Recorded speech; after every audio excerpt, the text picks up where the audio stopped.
Hi, my name is Arielle Kilgore, and welcome to RockTheAlive.com.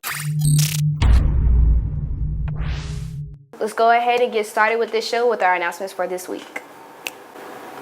For this week's announcements, the SAT registration deadline is September 1st, and late registration is September 20th. The ACT registration deadline is September 16th. The late registration deadline is September 17th through the 30th.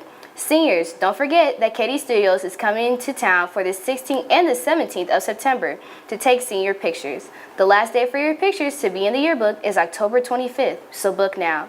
Also, seniors, don't forget that Senior Row Night is coming up, which is September 1st, 2016.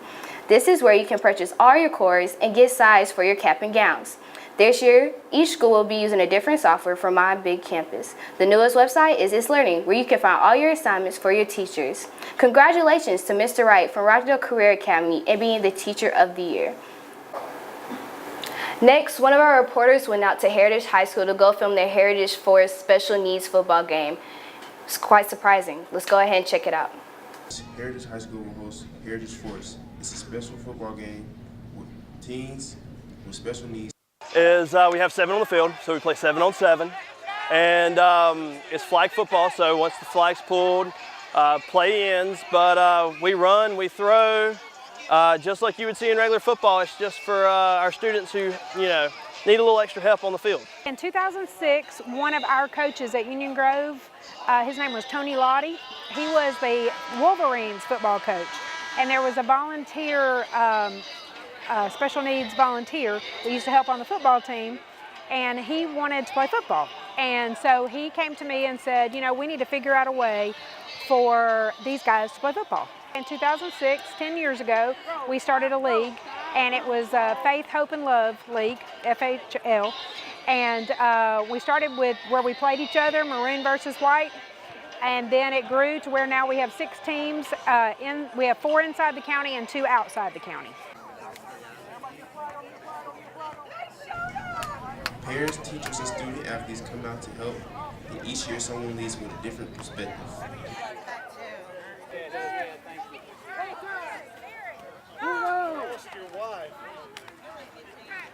I've been fortunate enough to have the opportunity to ref since we started here at Heritage for 4 years.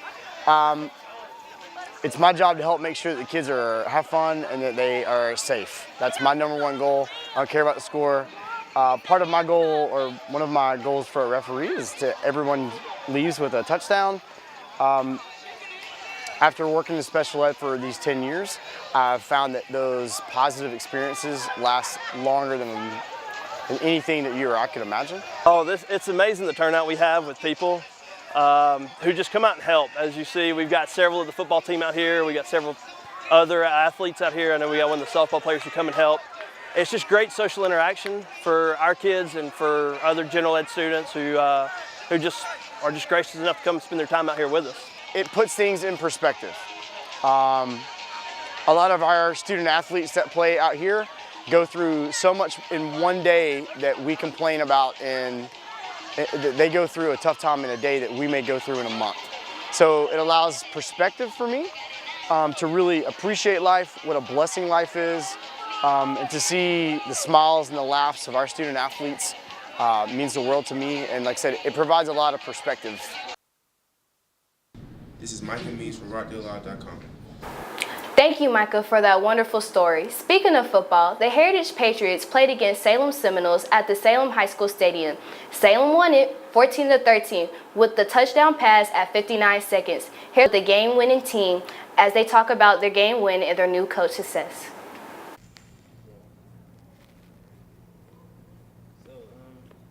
How long have you been coaching? Is there anything different from the last team compared to this team? I'm going into my 18th year of coaching, my 12th year as a head coach, and what I would say from a different standpoint here at Salem from the last team I coached is just the level of preparation, the level of learning. Salem is very athletic, but we're in the beginning stages of learning how to work. In places that I've been previously, it's taken some time, but by the time my tenure is over, kids really know how to prepare to be successful, prepare to work and do the small things. So those are the things we're trying to get our Salem kids to learn how to do, pay attention to the little things.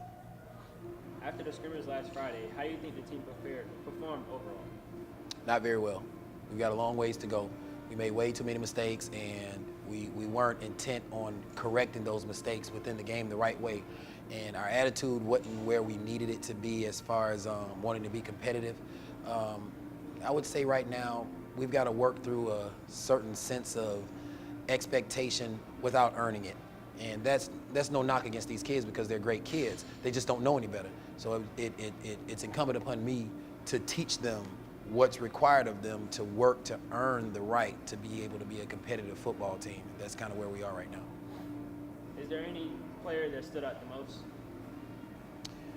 No one really did anything remarkable that I would look back and say, wow, you know, that kid is pretty much ready to go and play. You know, all of them had an equal amount of mistake-laden football that we've got to get corrected very fast. And the fact that we've got a very talented Heritage team coming in to play us on Friday. So no one particular player stood out. You know, all of them share the blame, all of them share the credit, and we just got a lot of work to do with all of them. Is the team prepared for the upcoming game versus Heritage? No, I don't think any team would be prepared on a Monday.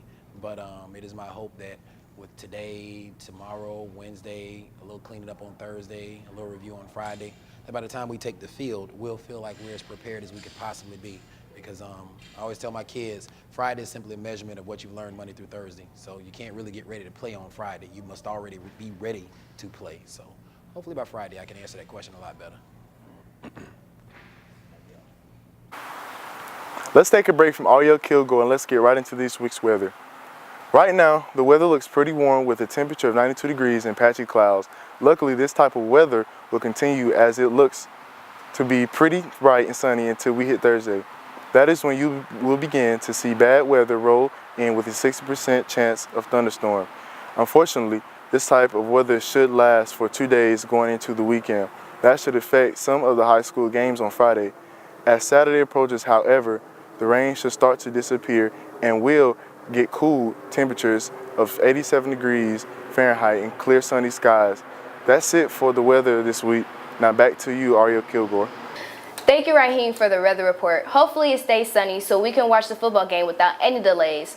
Salem High School was the only one to win one of their games. Rockdale County played Burtmar 2 weeks ago and won 56-7. But next week was a different story as they lost to Chattahoochee 21-0. Here's Alana Stinson with Coach Manor about the game losses and how they prepared to recover for this week's game. Despite the loss on Friday, Coach Manor has plenty of ideas to get his team ready for the season. How do you describe your coaching style?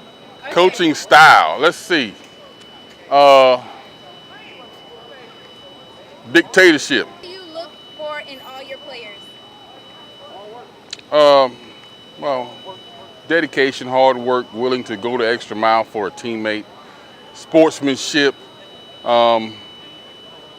just all the good qualities that a young man should have at this age. How hard did the team work this summer, and do you think it's going to pay off? We worked extremely hard this summer. You know, it definitely will pay off. I don't know when, I don't know how, but it will. After the scrimmage game last Friday, how do you think the team performed overall?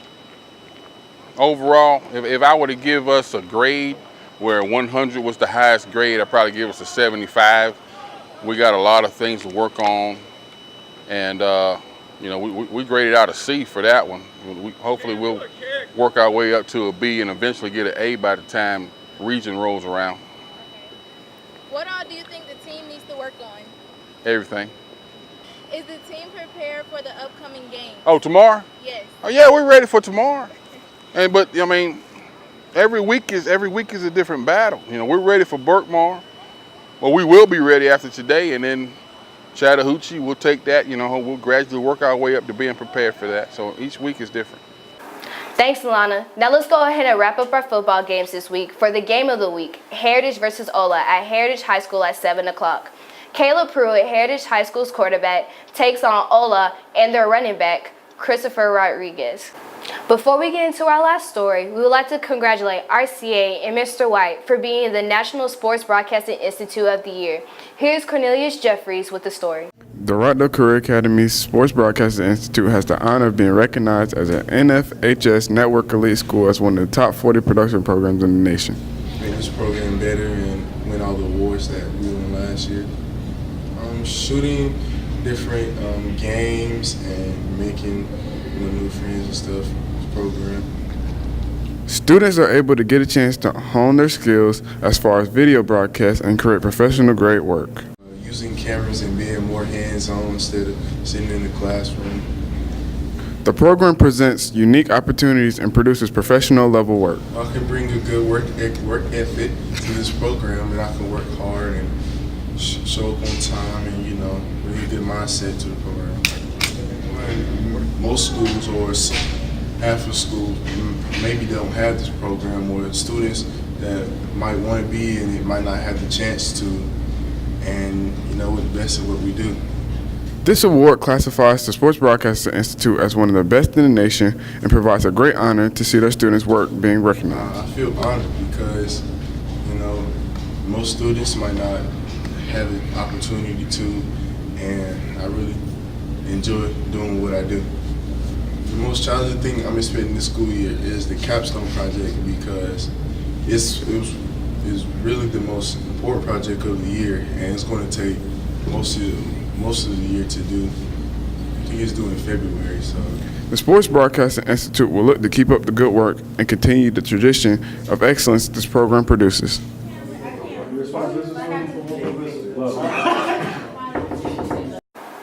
Thanks for watching our sports broadcasting. Until next time, I'm Arielle Kilgore for RockdaleLive.com.